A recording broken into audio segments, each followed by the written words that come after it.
अस्सलाम वालेकुम नाज़रीन आज की इस वीडियो में हम बात करेंगे ड्रामा अर्तुगरुल गाज़ी के सीज़न 4 की एपिसोड नंबर 50 के बारे में। उम्मीद करता हूँ आप दोस्तों को आज का एपिसोड ज़रूर पसंद आएगा, तो चलिए शुरू करते हैं।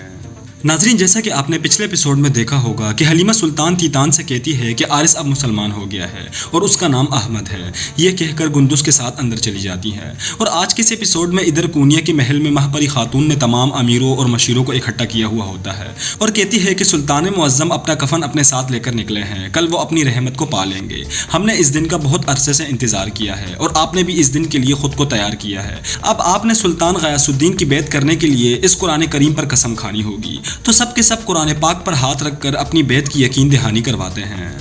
और इधर काई कबीले में तीतान उसी तरह बंधा हुआ होता है और कबीले के लोग बहुत ज़्यादा जज्बाती हुए होते हैं, पत्थर मारते हैं और कहते हैं कि कत्ल कर दो इसको, कत्ल कर दो, ये गद्दार है। और साथ ही हाइमा खातून समेत दीगर खवातीन भी बाहर आ जाती हैं। तो तुर्गुत सबको खामोश करवाता है और तीतान को कहता है कि तुम्हारी सज़ा का वक्त आ गया है। तो तीतान कहता है कि अगर तुम्हारा ख्याल है कि मैं तुम्हारी मिन्नत समाजत करूँगा तो ये तुम्हारी भूल है। मैं ना ही एंजलिस की तरह बुज़दिल हूँ और ना ही आरिस की तरह गद्दार हूँ जिसने अपने मकसद के साथ गद्दारी की। तो बामसी झट से उसे पकड़ लेता है और कहता है कि तुम मिन्नत समाजत करो या ना करो, हमें कोई फ़र्क नहीं पड़ता। जिस तरह हमने उस बदमाश का सर गवर्नर को भेजा है, इसी तरह हम तुम्हारा सर भी शहनशाह को भेजेंगे। तो तीतान कहता है कि तुम सब मरोगे, तुम्हारे कबीले तबाह बर्बाद हो जाएंगे। मैं ये अभी भी देख सकता हूँ कि सफदर मेरी तलवार के वार से चिल्लाया था, मैंने उसे बखुशी कत्ल किया था। ये सुनकर उनके जज्बात और ज़्यादा उभर आते हैं। फिर तुर्गुत की बर्दाश्त से बाहर हो जाता है और अपना खुलाड़ा घुमा फिरा कर उसके सर में फंसा देता है। तब जाकर कबीले के लोगों को सुकून मिलता है और फिर पूरा कबीला अल्लाह अकबर की सदा के साथ गूंज उठता है, जो कि बहुत ही अच्छा मंजर होता है।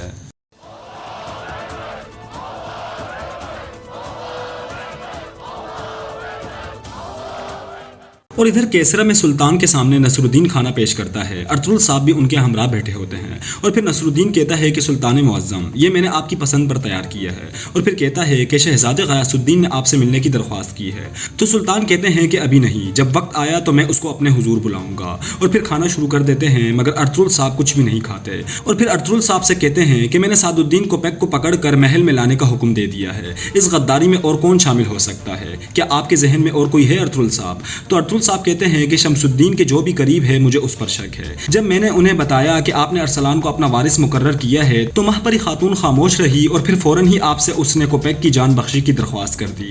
महपरी खातून पर भी मुझे शक है, वो भी इस गद्दारी का हिस्सा है। तो सुल्तान कहते हैं कि आपको बगैर ताखीर किए कल रवाना होगा। मुझे शहजादे अरसलान और मलका अदलिया की जिंदगियों का डर है, उन्हें जाकर महल से ले आइए। अब से मुझे सिर्फ आप पर भरोसा है अर्तुगरुल साहब, मैं महल में जाकर सबको सजा दूंगा। और इधर काई कबीले में सब के सब खाने पर बैठे होते हैं, सब खाना खाने में मसरूफ़ होते हैं, जो कि बहुत ही अच्छा मंजर होता है कि इसी दौरान शेख साहब के चेहरे पर गम के असरात नमूदार हो जाते हैं। उन्हें पता चल जाता है कि कुछ गलत होने वाला है।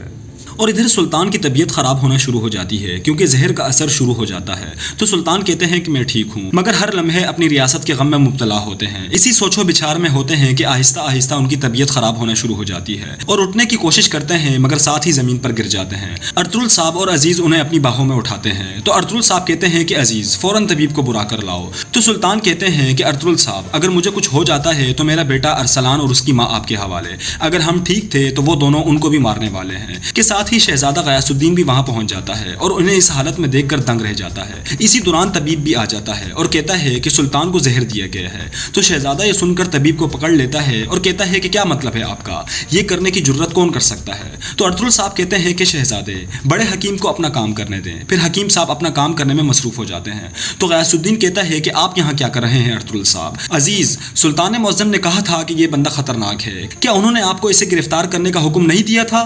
तो अजीज़ कहता है कि शहजादे, सुल्तान मुअज़्ज़म को पता चल गया है कि अर्तुगरुल साहब बेगुनाह है, इसी वजह से उन्होंने इन्हें अपने दस्तरखान पर खुशामदीद कहा है। तो तबीब कहता है कि हमें जितना जल्दी मुमकिन हो सुल्तान को महल में लेकर जाना होगा, मुझे यहाँ ज़्यादा मदद नहीं मिल सकती। तो शहजादा कहता है कि ठीक है, बाबा को फ़ौरन से ले जाइए और बड़े खानसामे को मेरे पास भेजो। तो सब सिपाही सुल्तान को उठाकर ले जाते हैं। उनके जाते ही गयासुद्दीन कहता है कि कमांडर, अर्तुगरुल साहब को हिरासत में ले लो, मैं इनसे तफ्शीश करना चाहता हूँ। तो कमांडर झट से अपनी तलवार अर्तुगरुल साहब की गर्दन पर रख देते हैं। तो अर्तुगरुल साहब कहते हैं कि शहजादे, मुझे आपको भी कुछ बताना है, इंशाअल्लाह मैं आपको सब कुछ बताऊंगा और आपका दिल उसे बर्दाश्त भी कर लेगा। اور ادھر کونیا کے محل میں کوپیک اپنے مخصوص انداز میں آ رہا ہوتا ہے اور دل ہی دل میں کہتا ہے کہ میں امیر سعد الدین کوپیک جسے اس محل سے بے دخل کر دیا گیا تھا، اب میں پوری طاقت کے ساتھ واپسی آ گیا ہوں، اب میرا سلطان سعد الدین کوپیک بننے کا وقت آ گیا ہے۔ اور ادھر سپاہی ارطغرل صاحب کو ہتھ کڑیوں میں جکڑے لا رہے ہوتے ہیں تو ارطغرل صاحب بھی سوچتے ہیں کہ ہم شولوں کا لباس زیب تن کر کے نکلے ہیں، اس حق کے لیے ہم زنجیریں پہن کر جانے کے لیے تیار تھے، لیکن چاہے اب وہ ہمیں پھانسی ہی کیوں نہ دے دیں، ہمارے آخری الفاظ یہی ہوں گے کہ ہمیشہ کے لیے انصاف۔ اب وہ یہ سمجھتے ہیں کہ انہوں نے ہمارے آگے ایک بند لگا دیا ہے، لیکن ایک ہنگامہ خیز اور بھبرے ہوئے دریا کی طرح ہم ان کے بنائے ہوئے بند کو تار تار کر دیں گے، اور آخر میں سپاہی ارطغرل صاحب اور عزیز کو لا کر جیل میں بند کر دیتے ہیں۔ اور ادھر گندز اتاق میں اپنی تلوار کے ساتھ مصروف ہوتا ہے کہ اسی دوران ایک شخص آتا ہے تو گندز جھٹ سے اپنی تلوار اس کی گردن پر رکھ دیتا ہے اور کہتا ہے کہ تم کون ہو سپاہی، تمہارا نام کیا ہے؟ تو وہ کہتا ہے کہ میں سلیمان شاہ کا بیٹا سنگرتکین ہوں، اور پھر اپنا تعارف کرواتا ہے کہ میں تمہارا تایا ہوں۔ یہ سن کر گندز جھٹ سے اس کے گلے لگ جاتا ہے، کافی اچھا ماحول بنا ہوا ہوتا ہے، اور پھر اس سے حائمہ خاتون کے بارے میں پوچھتا ہے تو گندز کہتا ہے کہ وہ اندر ہیں، اور اندر حائمہ خاتون ساوچی کے ساتھ پیار کرنے میں لگی ہوتی ہیں کہ اسی دوران گندز کہتا ہے کہ اجازت ہے دادی جان، تو حائمہ خاتون کہتی ہے کہ آ جاؤ۔ جیسے ہی حلیمہ کی نظر سنگرتکین پر پڑتی ہے تو دنگ رہ جاتی ہے، مگر سنگرتکین اشارہ کرتا ہے کہ بتانا نہیں ان کو۔ حائمہ خاتون اپنے کام میں مصروف ہوتی ہیں اور پوچھتی ہیں کہ کیا بات ہے گندز؟ تو سنگرتکین کہتا ہے کہ ارطغرل ایک بار پھر ضدی بنا ہوا ہے امی جان، یہ ہنگامہ خیز حالات سے نکل چکا ہے، اب آپ نے اس بیٹے کا کیا کرنا ہے؟ پھر جیسے ہی حائمہ خاتون پیچھے مڑتی ہیں تو فوراً رونے لگ جاتی ہیں اور جھٹ سے اس کے گلے لگ جاتی ہیں۔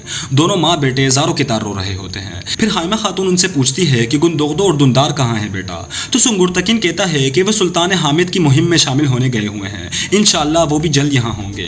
اور پھر کہتے ہیں کہ اچھا، ہنگامہ مچانے والے ارطغرل صاحب کہاں ہیں؟ کیا وہ شکار پر گئے ہیں یا پھر کافروں کے درمیان میں ہیں؟ تو حائمہ خاتون کہتی ہے کہ وہ نہ تو شکار پر گئے ہیں اور نہ ہی کافروں کے بیچ ہیں، وہ مہم پر گئے تھے لیکن اور کچھ ان سے کہہ نہیں پاتی۔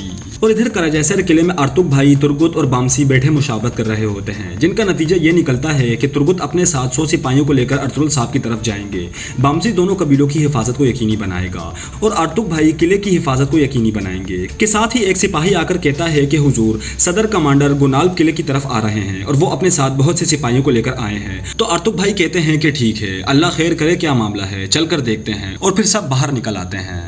اور ادھر کائی قبیلے میں حائمہ خاتون سنگرتکین کو سارا معاملہ سمجھا دیتی ہیں تو سنگرتکین کہتا ہے کہ سعد الدین کوپیک، نہیں امی جان، میں ارطغرل کو اکیلے نہیں چھوڑ سکتا، میں سپاہیوں کو اکٹھا کر کے فوراً ان کی طرف جاؤں گا، اس بدعنوان شخص سے کچھ بھی کرنے کی توقع کی جا سکتی ہے۔ تو حائمہ خاتون کہتی ہے کہ جاؤ بیٹا، اپنے بھائی کو اکیلا مت چھوڑو، اگر ہماری ریاست کے امن کے لیے خون بہنا ہے تو اسے بہنے دو، اللہ کے حوالے۔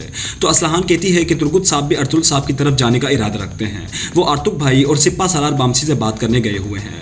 تو سنگرتکین کہتا ہے کہ ٹھیک ہے امی جان، پھر میں اکیلا نہیں ہوں، آپ فکر نہ کریں، یہ کہہ کر وہاں سے نکل جاتا ہے۔ ادھر ارتک بھائی، بامسی اور ترگت تینوں احاطے میں آ جاتے ہیں کہ ساتھ ہی ایک کمانڈر اور کافی سارے ریاست کے سپاہی داخل ہو جاتے ہیں۔ تو ارتک بھائی کہتے ہیں کہ خوش آمدید گنالب صاحب۔ تو وہ کہتا ہے کہ میں گنالب نہیں ہوں بلکہ میں ان کا ساتھی ابتمش ہوں۔ تو ترگت کہتا ہے کہ ہمیں تو بتایا تھا کہ گنالب آ رہے ہیں۔ تو کمانڈر کہتا ہے کہ وہ بھی آئے ہیں، اصل میں وہ اپنی اختیار کی نشست پر بیٹھے ہوئے ہیں، جاؤ اور اپنی آنکھوں سے دیکھ لو اگر آپ کو یقین نہیں ہے۔ تو ترگت کہتا ہے کہ تم یہی رکو، چلو چل کر دیکھتے ہیں کہ یہ بھیڑیا کتنا شاطر ہے۔ پھر تینوں اندر چلے جاتے ہیں اور اندر گنالب ارطغرل صاحب کی نشست پر بیٹھا ہوتا ہے، مگر چہرہ نظر نہیں آتا، چہرہ انشاءاللہ اگلے ایپیسوڈ میں دیکھیں گے۔ تو ناظرین، یہاں پر آج کے اس ایپیسوڈ کا اختتام ہو جاتا ہے۔ امید کرتا ہوں آپ دوستوں کو آج کا ایپیسوڈ ضرور پسند آیا ہوگا۔ اپنی قیمتی رائے ہمیں کمنٹس باکس میں ضرور دیجیے گا۔ آج کے لیے اتنا ہی، اگلی ویڈیو تک کے لیے اللہ حافظ۔